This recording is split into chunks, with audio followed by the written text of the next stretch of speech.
This is John Pluta, georgiabees.blogspot.com.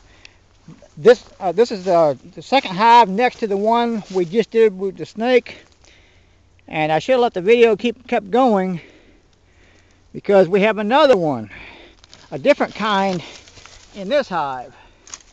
This is unbelievable. I don't think I like this location anymore. We're near Tai Creek, but these are all dead out hives, but this is not what I was kind of wanting to see.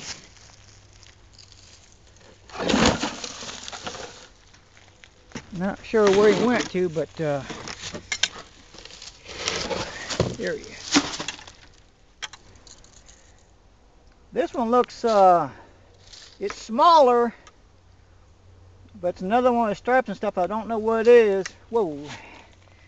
And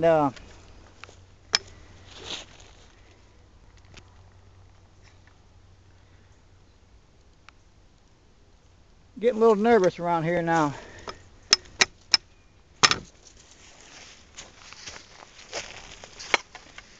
Another fun day in the bee yard.